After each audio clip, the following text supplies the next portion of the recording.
ભગવાનની હારે તમે ભગવાનની આંખોમાં આંખ રાખો, પણ કરુણા એ છે આપણે મંદિરમાં ભગવાનના દર્શન કરવા જઈને આંખો બંધ રાખીએ. અને વાતે સાચી છે, તમે ખોટા નથી, આંખ બંધ જ રાખવી જોઈએ. કારણ કે આંખ બંધ કર્યા વગર આપણને યાદ ન આવે કાંઈ, કેટલું માગવાનું લિસ્ટ લઈને આવ્યા છે. ઘણા ઘણા તો કેટલું લાંબુ લિસ્ટ લઈને જાય. ક્યારેક ક્યારેક આપણને વિચાર આવે કે આપણે ઘરના 2-5 જણા હોય, એક માણસ કમાતો હોય ને 3-4 જણા ખાવાવાળા હોય, અને એ બધા લોકો પોતાની ડિમાન્ડ ઊભી કરે, મને આ જોઈએ છે, મને આ જોઈએ છે. છોકરો કે મને આ કપડાં લઈ દો, મમ્મી કે મને સાડી લઈ દો, મને આમ લઈ દો, તેમ લઈ દો. તો ઓલો કંટાળી જાય, ભાઈ મારે પૂરું નથી થતું આમાં, કંટાળી જાય, રાડું પાડવા માંડે. એક ઘરને આપણે હકાવવું હોય તોય ધણી થાકી જાય છે. આખી દુનિયાનો ધણી છે તોય બધાનું હકાવ્યા કરે છે. બોલો, એક ઘરવાળો બરાબર ઘરે આવ્યો અને અહીં તો જમવા બેસતો તો ત્યાં જ પત્ની કીધું, સાંભળ્યું તેલ થઈ રહ્યું છે. આણે કીધું કાંઈ વાંધો નહીં, કાલે લઈ આવી દઈશ. છોકરાનો યુનિફોર્મ ફાટી ગયો છે, કંઈ વાંધો નહીં, 2-5 દી હાલ એમ છે, હકાવો લઈ દેશું.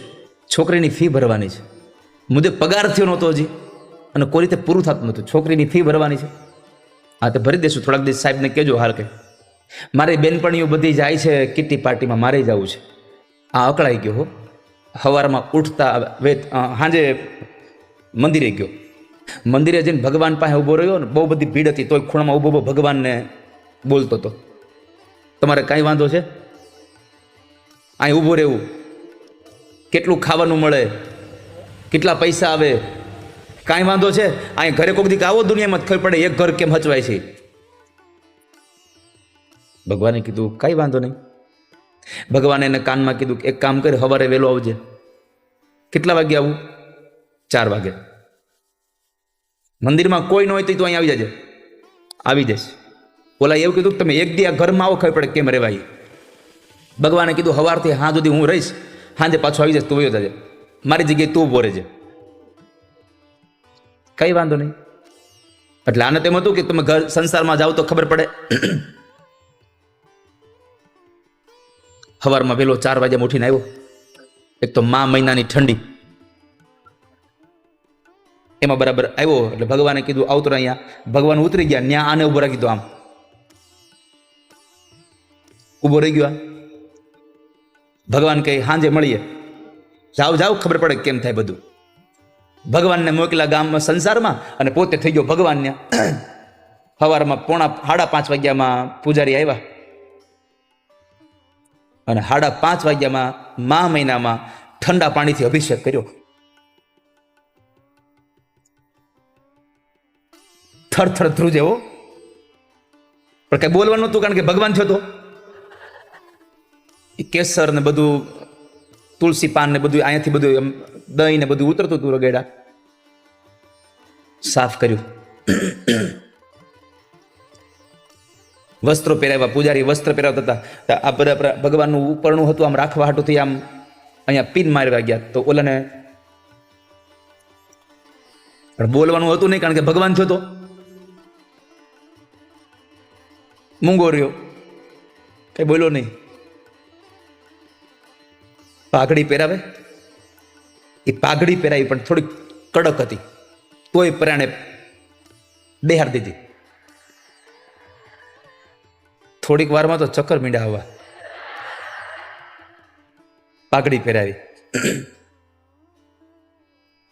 બરાબરના તૈયાર કર્યા, પછી એસી કર્યું ચાલુ. સામેથી સીધું એસી નો ફ્લો એના ઉપર, આમ લાઈટ એ સીધી મોઢા ઉપર, આમ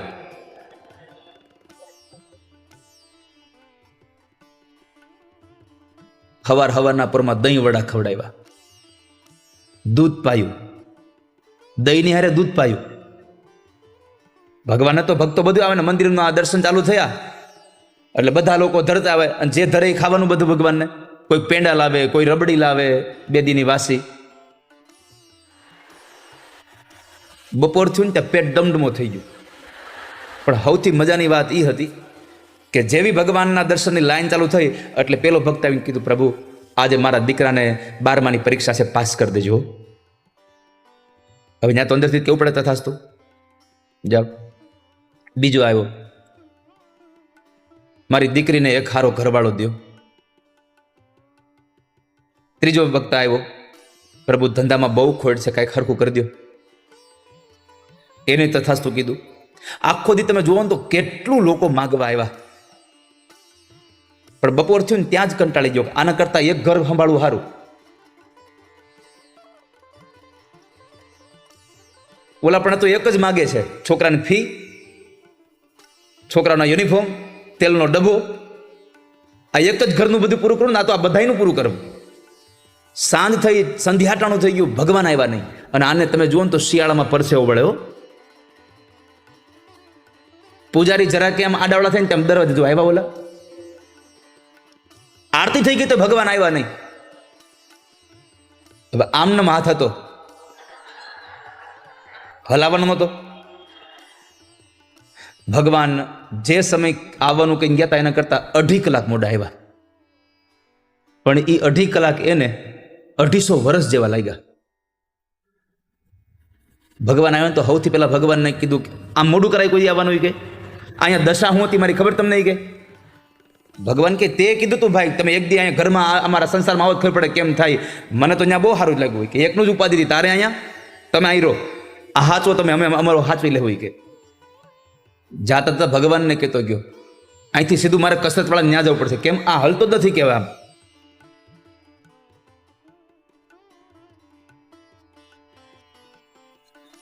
ભગવાન પાસે જાઓ ને વાલા ભક્તજનો, ત્યારે આંખો ખુલ્લી રાખજો. પણ કરુણા એ છે કે જ્યાં આંખો બંધ કરવાની ત્યાં આપણે ચશ્મા સાફ કરીને પાછા ચડાવી. કોણ છે આળવા? અને જ્યાં આંખો બંધ કરવાની છે ત્યાં ચશ્મા ચડાવીએ, જ્યાં જોવાનું છે ત્યાં આપણે આંખો બંધ કરી દઈએ છીએ. એકવાર એક પતિ પત્ની બે રહેતા હતા. પછી એમાં બરાબર પતિને પાડોશના ઘરમાં એક સ્ત્રી સાથે આંખ મળી ગઈ. પતિ સાંજે નોકરી થાય એટલે સીધો અગાસીમાં વયો જાય. એમાં એક વખત ઘણા દિવસો થયા, પત્નીને ખબર પડી ગઈ. તો એક વખત રવિવારે બરાબર રજા હતી, તે ઘડીક ઉપર જાય પાછો ઘડીક નીચે આવે, ઘડીક ઉપર જાય પાછો ઘડીક નીચે આવે. તે પત્ની પૂછ્યું કે તમે કેમ આજ બહુ ઉપર ગયા કરો છો? એ કે હું ચકલીને ચણ નાખવા જાઉં છું. કે તે પત્ની કીધું પણ તમે જે ચકલીને ચણ નાખવા જાઓ છો એ આઈટમ કરવા પિયર ગઈ છે. એ કે જ્યાં સુધી સહન થયું ત્યાં સુધી સહન કર્યું, પછી કહી દીધું ચકલી ઉડે ફરે. એ કે પપ્પા કહેતા હતા આપણા ઘરની પરી છે. તો એ પરી કેમ નથી ઉડતી? કે મમ્મી કે ક્યાં છે પરી? એ કે આપણી કામવાળી બાઈ આવે ને પપ્પા પરી કહીને બોલાવતા હતા. કે તો મમ્મી કીધું હવે પરીને પરવો બે ઉડશે. વિચાર્યા વગર ક્યારેય પણ કોઈ કામ ન કરશો વાલા ભક્તજનો. લાલચમાં તો કોઈ દી કશું ન કરશો. લાલચ બુરી બલા હૈ. જેટલાને લાલચ જાગી છે એને જીવનમાં ક્યાંક ને ક્યાંક જગ્યાએ દુઃખનો સામનો કર્યો છે. પણ તમે જો તમારી લાલચને જતી કરો ને તો સુખ તમારે જ હોય. એકવાર એક શેઠના ઘરે એક ચોર આવ્યો. ઘરમાં ફફડાટ થયો એટલે શેઠ જાગી ગયા કે કોઈ છે. અંધારામાં આછું દેખાયું ચોર છે. ચોરને ખબર ન પડે એમ જરા શેઠ ઊભા થઈ અને એક હથિયાર લઈ અને એવું માર્યું, ચોરનું ન્યાન ઢીમઢાળ નાખ્યું. એ સમય દરમિયાન બરાબર પોલીસના એક રાજાના સૈનિકને બોલાવ્યો. સૈનિકે રાજ્યમાં વાત કરી અને કીધું કે આ મેં મારી નાખ્યો. તો સૈનિકનું સન્માન થયું. એકલા હાથે ચોરને મારી નાખ્યો એટલે સૈનિકનું સન્માન થયું. રાજાએ બોલાવીને એને સોનાની કોરવાળી ધોતી આપી. ગામમાં આની બધી સિપાહીની મંડી કીર્તિ ગવાવા. એ જગ્યાએ આ કીર્તિ જ્યારે ચોરની મારી નાખવાની કીર્તિ સિપાહીને મળીને એને ઇનામ મળ્યા, સન્માન થયું, એના ગીત ગવા માંડ્યા. ત્યારે જે શેઠે મારી નાખ્યો હતો ને એના પત્ની કીધું આ તમે ખોટું કરો છો. કેમ? તમારે કહી દેવું જોઈએ કે આ મેં માર્યો છે ને આ તમારો યશ, આ ધોતી, આ બધું એ લઈ જાય છે, સન્માન તમારું થવું જોઈએ. નિરાત્રા સમય વ્યતીત થયો. આ સિપાહી હતો ને એણે ચોરને મારી નાખ્યો તેવું જાહેર થયું બધે. જે ચોર મરી ગયો તો એનો એક મિત્ર હતો. એણે એકવાર એકલતાનો લાભ લઈને સિપાહી મારી નાખ્યો. સિપાહી મરી ગયો. સિપાહીની વહુ રડતી હતી અને ત્યારે શેઠે કીધું કે જોઈ લે, આ ધોતીના ગીત તે ગાયા હોત તો આજ મારું મરણ થયું હોત. આ ધોતી આપણે ન લીધી એમાં આપણે બચી ગયા. ક્યારેક ક્યારેક અમુક અમુક વસ્તુ જવા દેવામાં મજા છે વાલા ભક્તજનો. બહુ સન્માનની ભૂખ ન રાખવી, જવા દેવું. તમારી સાથે લોકો હોય, ક્યારેક નથી કહેતા ફલાણા ભાઈ મને મૂકીને વયા ગયા. અને જિંદગીમાં એક નિર્ણય રાખો, તમારા હશે કોઈ દી નહીં જાય, અને જે તમારા નહીં હોય એને ગમે એટલી મહેનત કરો તમારા થવાના જ નથી કોઈ દિવસ, ક્યારેય નહીં થાય. ગમે તેટલી મહેનત કરી લો તમે. અને વાલા ભક્તજનો, આ સંસારમાં સૌની લાજ બચાવવાનું જો કોઈ કામ કરતું હોય તો કેવલ પરમાત્મા ઠાકોરજી કરે છે. બધાની લાજ પ્રભુ બચાવે છે. ચાહે મીરાના ઝેર પીને ભગવાને એની લાજ બચાવી, મીરાને પોતાના શરીરમાં સમાવીને લાજ ભગવાને બચાવી. મહારાષ્ટ્રની જનાબાઈ, જે મેવાડની મીરા છે એ મહારાષ્ટ્રની મીરા જનાબાઈ છે. એ જનાબાએ ગામમાંથી છાણ લઈ આવીને છાણા થાપે, અને એમાં એક દિવસ એના છાણા કોઈક ચોરી ગયું. એણે ફરિયાદ કરી કે મારા છાણા કોઈક લઈ ગયું છે, મને મારા છાણા લઈ આવી દો. રાજાએ સિપાહીઓને કહ્યું છાણા લઈ આવી દો. સિપાહીઓ કહ્યું આમાં છાણા બધા હરખા હોય મહારાજ. એટલે રાજાએ કીધું કામ કરો તો હરખા દો, ગમે ત્યાંથી લઈને આપી દો, પણ આને છાણા આપી દો. એટલે સૈનિકોએ છાણા લઈ આવી અને રાજાની હાજરીમાં જનાબાઈને છાણા આપ્યા. જનાબાઈ કીધું આ છાણા મારા નથી. રાજાએ કીધું જનાબાઈ છાણા તો બધા સરખા જ હોય, તમારા છાણાથી ઓળખવા કેમ તમારા છાણાને? તો મહારાષ્ટ્રની મીરા એમ બોલી છે કે જે છાણામાંથી વિઠ્ઠલ વિઠ્ઠલ અવાજ આવે એ છાણા મારા હશે. રાજા હસવા લાગ્યા. કોઈ છાણા બોલે? છાણા બોલે ક્યારે વિઠ્ઠલ? માણા જેવો માણાથી બોલતો વિઠ્ઠલ વિઠ્ઠલ. એ મૂંગો બેઠો રહે કથામાં આવ્યા પછી.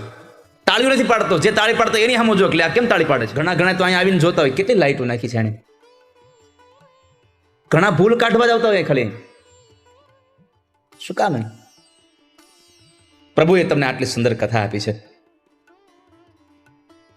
પરમાત્માએ તમને આટલા ભાગ્યશાળી બનાવ્યા છે, આટલા અધિકારી બનાવ્યા છે, પણ અહીંયા આવ્યા હજારો લોકો કેમ? ભગવાને સિલેક્ટ કરી મોકલ્યા છે.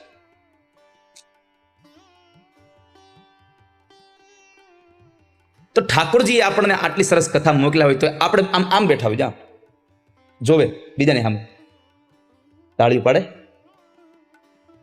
એક જણો બરાબર આવી કથા હાલતી હતી ને, તો આવી કથામાં આમ આમ મોટરસાયકલ નીકળ્યો, ભણેલો ગણેલો કહેવાતો, તે આમ ધૂન હાલતી હતી તો બધા લોકો તાળીઓ પાડીને ધૂન ગાતા હતા. તો એ બોલતો ગયો, મૂર્ખાઓ મીંડા તાળીઓ પાડવા, મૂર્ખા મીંડા તાળીઓ પાડવા. ઘરે ગયો ત્યાં એના છોકરાને હાથમાં ચીપટી આવી ગઈ. રમતો તો ને છોકરો, એને ચીપટી આવી ગઈ. એ મીંડો જોર જોરથી રોવા. તે એનો એની સામે બેહીને મીંડો તાળીઓ પાડવા, એને મીંડો રમાડવા. હવે તમે નક્કી કરજો મૂર્ખું કોણ છે. ઠાકોરજી માટે તાળીઓ પાડશો ને તો એની કિંમત તમારે ભગવાનના ધામમાં થશે. અહીંયા તાળીઓ પાડશો છોકરાઓને રમાડવા, એની કોઈ કિંમત નહીં થાય. જેણે ભગવાન માટે તાળીઓ વગાડી છે ને એના નામની તાળીઓ આજ વગડે છે. હજી જેણે પ્રભુ માટે તાળીઓ વગાડી છે. તો જનાબાઈને કીધું કે છાણા થોડા બોલે? બોલે, મારા છાણા બોલે. અને મહાપુરુષોએ લખ્યું છે કે મહારાષ્ટ્રની જનાબાઈના થાપેલા છાણામાંથી અવાજ આવ્યો તો વિઠ્ઠલ વિઠ્ઠલ વિઠ્ઠલ. કારણ જ્યારે જનાબાઈ છાણા થાપતા હતા ને ત્યારે મોઢામાંથી એક જ અવાજ નીકળતો હતો,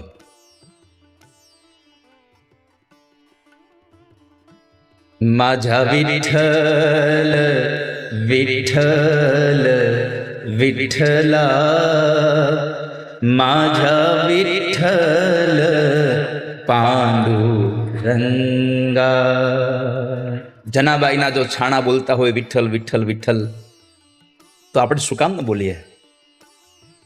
તો જનાબાઈએ કીધું કે મારા છાણા બોલશે. આ લાજ કોણે રાખી? ભગવાને રાખી છે. આપણને દીકરા કે દીકરીના લગ્નમાં નાચવાની જરાય આમ શરમ ન આવે, કારણ કે તો આપણે પારકા પાદરી ગયા, અહીંયા આપણને કોણ ઓળખે. એકવાર એક દાદા છે ને, એકવાર દાદા એના દીકરા ભેગા અમેરિકા ગયા, અને અહીંયા ઠંડી બહુ, દાદા નાય નહીં કોઈ રીતે. તો દીકરાએ કીધું બાપુજી નાઈ લો ને. એ કે અહીંયા મને કોણ ઓળખે, કે નો નાયા. 15-20 દાડા રોકાઈને પાછા અહીંયા આવ્યા, દીકરો મૂકવા આવ્યો, 1-2 દી થયા. દીકરા કીધું દાદા હવે તો નાઈ લ્યો. એ કે અહીંયા બધા ઓળખે જ છે. કે એક મા બાપે દીકરીને કીધું કે તું તારા પતિના પગલે પગલે હાલજે. કે હું નહીં હાલું. કેમ? એ કે મારો પતિ જે બી નોકરી કરી થાંભલે ચડે. પોતાનો પતિ જે કાર્યમાં કુશળ હોય, એ કાર્ય કરતો હોય, એમાં તારે સાથ આપવો જોઈએ. એ પગલાની વાત છે, એની વાહે દોડવાની વાત નથી. પત્નીને વાહે દોડવું પડે ને એવું કોઈ દી કરવું નહીં કાંઈ. હા, તમે એમ આમ પ્રેમથી દોડા જતા હોય, તમારે પ્રેમથી દોડે બરાબર છે, પણ એ રણચંડી બનીને દોડે એવું કરવું નહીં કોઈ દી. તો ઓલી વાત કરતો હતો તમને, એક સ્ત્રી છે ને, આટલો મોટો ચપ્પુ લઈને એના ઘરવાળાને વાહે થઈ, અને ઘરવાળો આમ જુઓ દોડ્યો જ જાય, દોડીને સીધો પોલીસ સ્ટેશનમાં કરી ગયો. ફાફડો થઈ ગયો, જલ્દી બચાવી લો, જલ્દી. થયું હું, મારી પત્ની મને મારી નાખશે. કે પત્ની આવી, પોલીસ વાળાએ કીધું બેનું બારો જો, આ તમે મારી નાખવા આવ્યા છો? અરે સાહેબ, હું મારી નાખવા નથી આવી, હું તો જોવા આવી છું. હું એ કે એ ઘરે બેઠો બેઠો ગીત ગાતો, ઓર ઇસ દિલ મેં ક્યા રખા હે તેરા હી નામ રખા હે. પણ તઈ બરાબર વોટ્સએપમાં ઓનલાઈન હતો. એ કે એટલે જોવું છે કોનું નામ લખ્યું છે. એ દાંપત્ય જીવન સુખી થાય. વાલા ભક્તજનો, દાંપત્ય જીવન તો કરદમ અને દેવહૂતિનું સાંભળો. શું દાંપત્ય જીવન બતાવ્યું છે? મન મહારાજ અને શત્રુપા રાણીએ જ્યારે દાંપત્ય જીવનમાં દેવહૂતિને પ્રસ્થાન કરાવ્યું, અને સૌથી પહેલી સલાહ આપી હતી, રામચરિત માનસમાં લખ્યું છે કે જ્યારે સ્ત્રી પોતાનો વ્યવિશાળ થાય એનું, અને સ્ત્રીના લગ્ન થાય, ત્યારે મનુ મહારાજ અને શત્રુપા રાણીએ પોતાની દીકરીને કહ્યું, લગ્ન થયા પછી સ્ત્રીએ પોતાના પતિ સિવાયના જેટલા પણ પુરુષો છે એને કઈ રીતે જોવા? તો રામચરિત માનસમાં લખ્યું છે કે પોતાનાથી નાનો હોય તો દીકરો ગણવો, પોતાની ઉંમરનો હોય તો ભાઈની નજરથી જોવો, અને પોતાનાથી મોટો હોય તો બાપની નજરથી જોવો. કાં તો એને દીકરો કેવો, કાં એને ભાઈ કેવો, અને કાં એને બાપ કેવો. આ સિવાય એ પુરુષ સાથે સંબંધ ન બાંધવો જોઈએ ક્યારેય. પુરુષ સ્ત્રી હોય, પોતાના પતિ સિવાયનો જે પણ પુરુષ છે એને પિતા, પુત્ર અને ભાઈ આ સંબંધથી જોવો જોઈએ. સ્ત્રીની ઈચ્છા હોય મારો ઘરવાળો એક તો સૌથી પહેલું બેસ્ટ હેન્ડસમ હોવો જોઈએ, દેખાવડો હોવો જોઈએ. બીજું, મારો પતિ પૈસાવાળો હોવો જોઈએ, હરવા ફરવામાં ઉપાધિ નહીં. ત્રીજું, મારો પતિ એકદમ ભણેલો ગણેલો હોવો જોઈએ, એની પર્સનાલિટી કંઈક અલગ પડવી જોઈએ. પણ એક વાત કહી દઉં તમને, ખાલી કપડાથી તમારી પર્સનાલિટી ક્યારેય સંસારમાં વખણાશે નહીં. તમે કદાચ મોંઘા મોંઘા કપડાં પહેરીને સરાસર આમ એકદમ તૈયાર થઈને આટા મારશો તો એમ સમાજમાં તમારી એમ પર્સનાલિટી નહીં થાય. ખાલી કપડાથી જ જો તમારી પર્સનાલિટી તૈયાર થતી હોત તો શિવરાત્રિના એ મેળામાં જૂનાગઢના એ ગરવા ગિરનારની ગોદમાં લાખો માણસો એ દિગંબર સાધુના દર્શન કરવા કોઈની ભીડ ન ઉમટતી હોત. જો ખાલી કપડાથી જ તમારી પર્સનાલિટી તૈયાર થતી હોત. હા છે, અત્યારે એમ જોવા જો તો કપડાનું મહાત્મ્ય છે. જેવા કપડાં પહેરો એ પ્રમાણે તમારી કિંમત થાય, એ પ્રમાણે તમને બેસવા દેવામાં આવે. એકવાર એક ખૂબ ધનવાન માણસ પોતાના ઓફિસે હતો. એક જગ્યાએ એમને પ્રસંગમાં હાજરી દેવા જવાનું હતું. ખૂબ ધનવાન, પ્રસંગમાં હાજરી દેવા જવાનું હતું, પણ એ ઓફિસથી નીકળ્યો. જો ઘરે જાય તો મોડું થઈ જાય એમ હતું. અને એમાં ઘટના એ ઘટી કે માર્ગમાં એની ગાડી બંધ પડી. એટલે પોતે ગાડીને લઈને ગેરેજમાં ગયો. ગેરેજમાં ગયો તો ત્યાં ગાડીને રિપેર કરાવતો તો એરસામાં થોડા હાથ એના ગંદા હતા, પોતાના કપડા ઉપર લાગી ગયા. અને એ માણસ થોડા મેલા ઘેલા કપડાં પહેરીને પોતાની નાની બીજી કાર ગેરેજમાંથી લઈને, કારણ કે પોતાની કાર રિપેર થઈ હતી નહીં, બીજી કાર લઈને માણસ પોતે ફંક્શનમાં ગયો.